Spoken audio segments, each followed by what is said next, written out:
रूसी तेल आने से पाकिस्तान में पेट्रोल कितना सस्ता होगा? क्या पाकिस्तान में पेट्रोल 100 रुपए सस्ता होने वाला है? अहम खबर आ गई। Secretary information Pakistan petroleum association Khawaja Asif Mahmood का कहना है कि रूसी तेल के पाकिस्तान आने से पेट्रोल की कीमत में कम से कम आधा डॉलर यानी 100 रुपए तक कमी आनी चाहिए। कहा कि आलमी मंडियों में तेल की कीमत कम होने के बाद उसूलन पाकिस्तान में पेट्रोल सस्ता होना चाहिए था, ताहम मुआशी हालात की वजह से ये मुमकिन नहीं हो सका।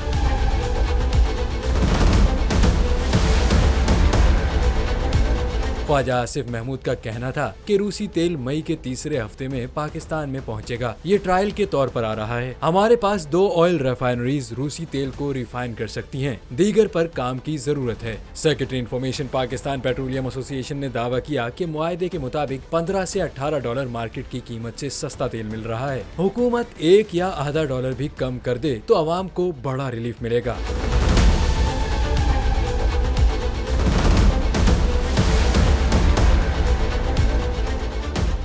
हवाए नफ्स की है हुक्मरानी, लुटेरा कर रहा है पासबानी। बोल न्यूज के मार्केटिंग हेड आकाश राम ताहा लापता, तफ्तीशी इदारे जवाब देने से कासिर। अहले खाना परेशान, बेटे की जुदाई में माँ गम से निढाल। जो बच्चो हिंदू पर आए थे जो को आन पाकिस्तानी, मुझे मेहरबानी करे पंहिंजो आकाश वापस कयो।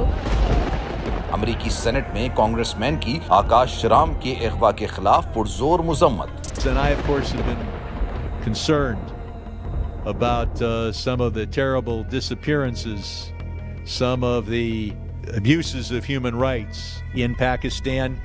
यूनाइटेड नेशन ने भी आकाश राम की बाजियाबी के लिए मौसर इकदामात उठाने का इंदिया दे दिया। मुश्किल की इस घड़ी में आलमी मीडिया समेत इंडियन मीडिया भी चीख चीख कर आकाश राम की बाजियाबी के लिए आवाज उठा रहा है। आलमी सहाफती तंजीम और इंसानी हुकूक की आलमी तंजीमों की भी आकाश राम के अगवा की मुजम्मत। उफ क्या जुल्म है, बोल इंसाफ का मुंतजिर। सब्सक्राइब करें और बेल दबाएं ताकि कोई खबर रह न जाए।